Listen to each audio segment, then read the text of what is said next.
Would you buy nutrition supplements promoted by someone who has no background in nutrition science? My answer is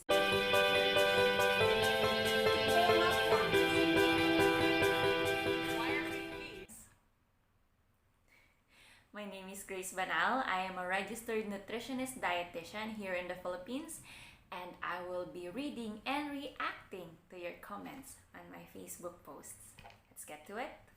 Rocky commented, "Yes, if the person has a good testimony using the supplement or supplements, and if the person has reference backed by science such as book of Dr. Lyle McWilliam and physician desk reference."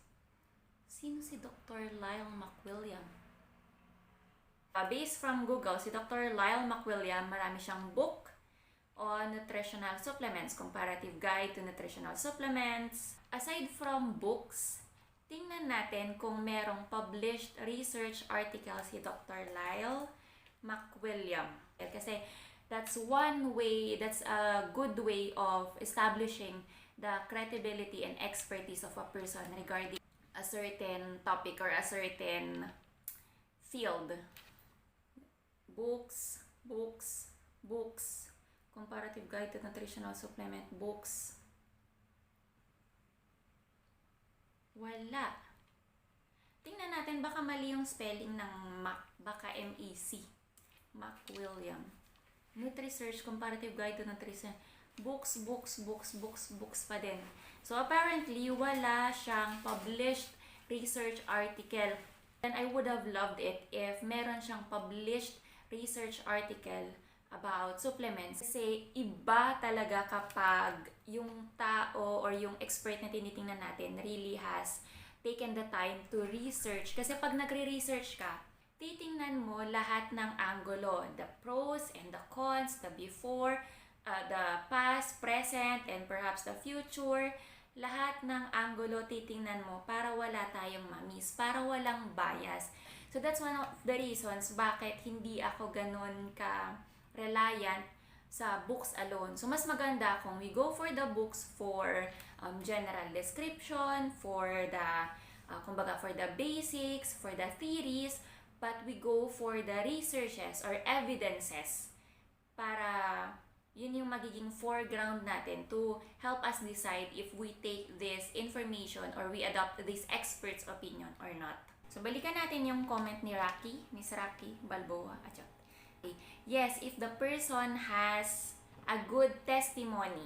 Doon tayo mag-ingat sa testimonies because testimonies are not valid evidences. Ang daming bias na pwedeng makaka-apekto dun sa validity ng testimony. Halimbawa, sabihin ko na, gumaling ako or effective sa akin yung supplement na yon.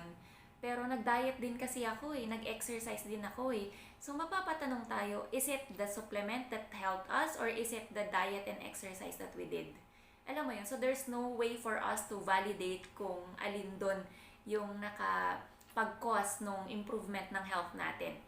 So, meron din natatawag na placebo effect na parang feeling natin gumagaling tayo kasi iniisip natin nagagaling tayo dahil tinitake natin yung supplement na yun. So, hindi rin, there's also no way for us to validate kung tama ba yung observation natin or not. Which is why mahirap umasa sa mga personal testimonies. But yung mga supplement companies, dito sila nagre-rely sa mga testimonies because in terms of from the art of selling, facts tell, but stories sell. Ibig sabihin, mas receptive ang mga tao sa mga stories and testimonies kesa sa facts.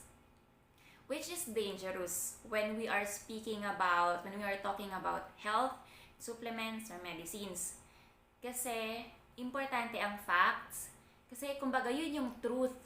And testimonies, I'm not saying that it is a lie, but there's no way for us to validate if it's the truth or not.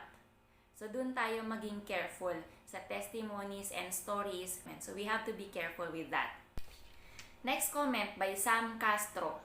May kilala ako.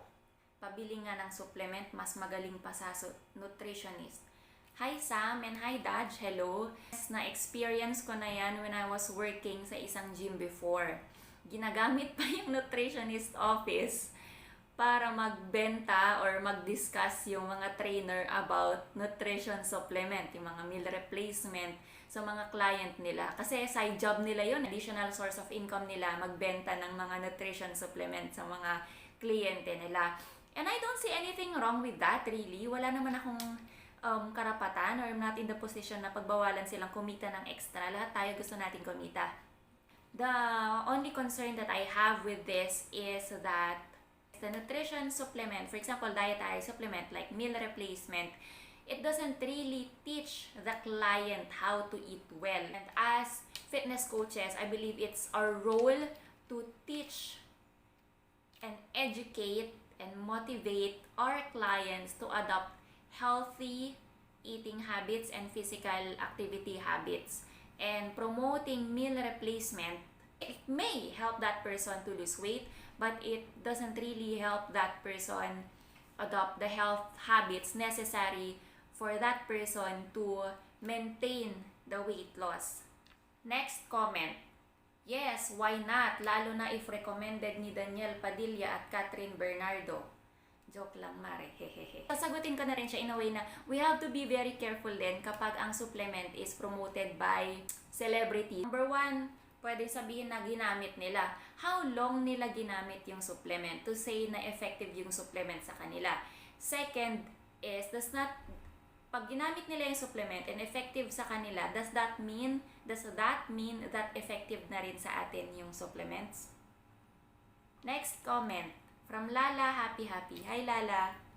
No, if you do not have a background in nutrition science, it is more probable that you do not know how metabolism works. Alam ko din bang? If you cannot identify how it affects the body, pros and cons, it affects the person to whom you'll refer to or prescribe it to. Pag hindi natin naiintindihan yung negative effects, positive effects ng supplements, not just physically but also psychologically, mentally, baka hindi maganda yung mabigay natin na recommendation dun sa taong nire-recomendahan natin. Well, wala namang mawawala sa atin, pero iisipin kasi natin yung kapakanan ng tao na nire-recomendahan natin. But, hindi naman kasi natin i-expect na lahat ng tao maalam sa nutrition science. Lahat ng nagpo-promote, nagbebenta ng nutrition supplement, maalam in terms of metabolism or biochemistry or physiology. Kasi ako nga, hirap din ako intindihin yun, nutritionist na ako. How much more sa mga tao na walang background. For example, ang background nila is sales and ang source of income nila is magbenta ng supplements. We cannot expect them na aralin yun kasi it takes a lot of brain cells, a lot of studying sa school para to fully understand yung biochemistry and physiology and metabolism. My suggestion for people sana with no or minimal background sa nutrition science or sa metabolism or biochemistry is to have a disclaimer. Sabihin natin na hindi ako dietitian or hindi ako nutritionist. I-disclose natin yung information na alam natin at i-disclose din natin yung mga information na hindi natin alam para inform, para aware yung pinagbebentahan natin. So, kung hindi tayo maalam, isabihin natin, di ba? Parang let's be honest. Next. Yes, as long as I know the product's background. Turn and learn, hindi lang natin titingnan yung, kunwari ito yung supplement, hindi lang natin titingnan yung harap. Kasi yung harap ng packaging ng supplement for marketing purposes. Yung likod ng packaging ng supplement is for educational purpose. Pag binasa natin yung ingredients, doon natin makikita kung gaano kasubstantial yung supplement na yon, diba? Next comment. Araw-araw po ako kumakain ng gulay and nag-juice po ng veggies and fruits. And wala po akong vices like drinking alcohol and cigarettes. Plus, I do walking as an exercise for almost 2 to 3 hours a day. Anong kinalaman nun sa supplement? Though wala po ako alam sa health, Pero ito, nakikiread lang me sa post niyo and comments here, padagdag ng idea. Gusto ko yung comment ni Clyde Arcosa. Hello, Clyde. Kasi meron siyang disclaimer. Sabi niya, though wala po akong alam sa health. At least sinabi niya na wala po akong alam sa health. Pero kumakain siya ng gulay, nag-juice siya, and nag-exercise siya. So, good job on that. Next comment, definitely yes. Do your homework lang to find what's best for your body. Dami ngang vitamin sa pharmacy pero wala namang nutritionist doon. Tama, maraming vitamin sa pharmacy pero wala namang nutritionist kasi dapat ang nandun ay pharmacist. And then yung sabi niya, do your homework. Tapos may reply si Rocky. May reply si Marty Narciso. Exactly, we are in the era of informed consumers. Just do your due diligence and research based on facts. A lot of people, madaling maniwala sa stories, sa testimonials. Pero tama si Marty na dapat let's do our due diligence na mag-research bago bumili or bago tumangkilik ng mga nutritional supplements para alam natin kung safe ba, kung hindi man effective, at least safe yung supplements na yun.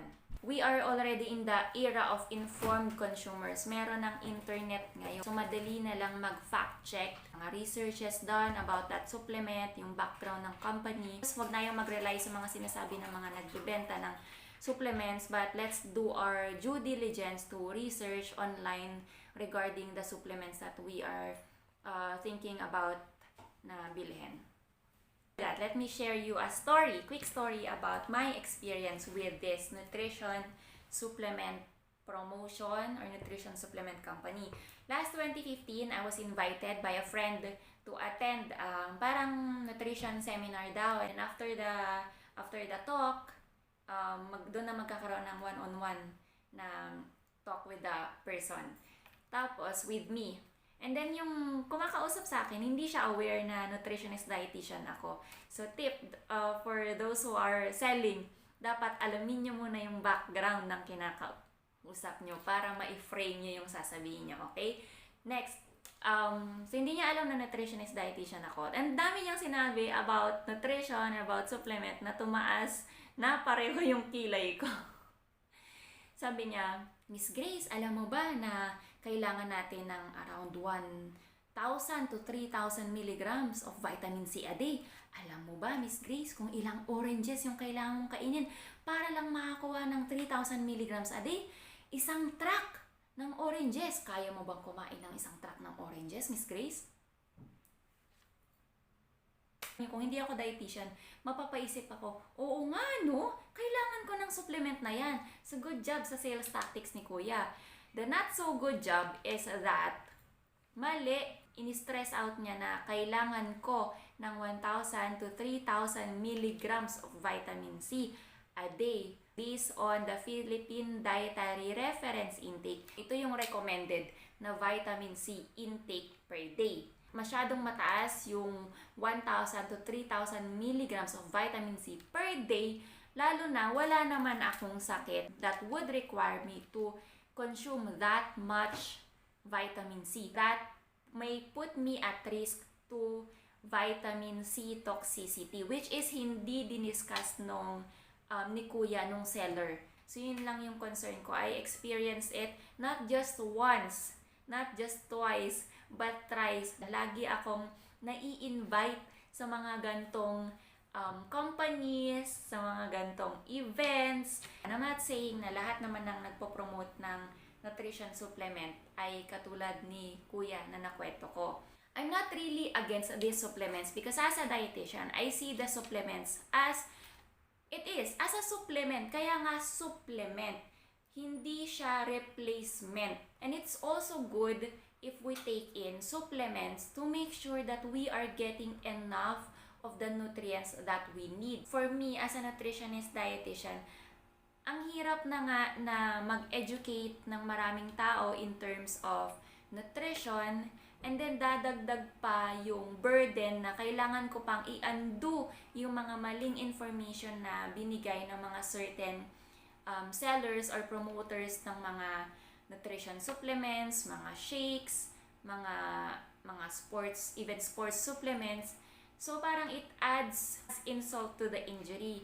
What I can suggest is use your product as a vehicle in educating more people about nutrition. And when we say educating, it's telling the people the right information and giving people the right to decide if they want or if they need your product or not.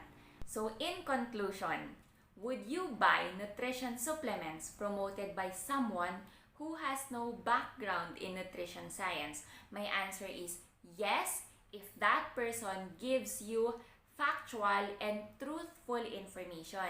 And yes, if that person informs you not just the benefits or pros of the product he's promoting, but also the limitations of the products that he is promoting.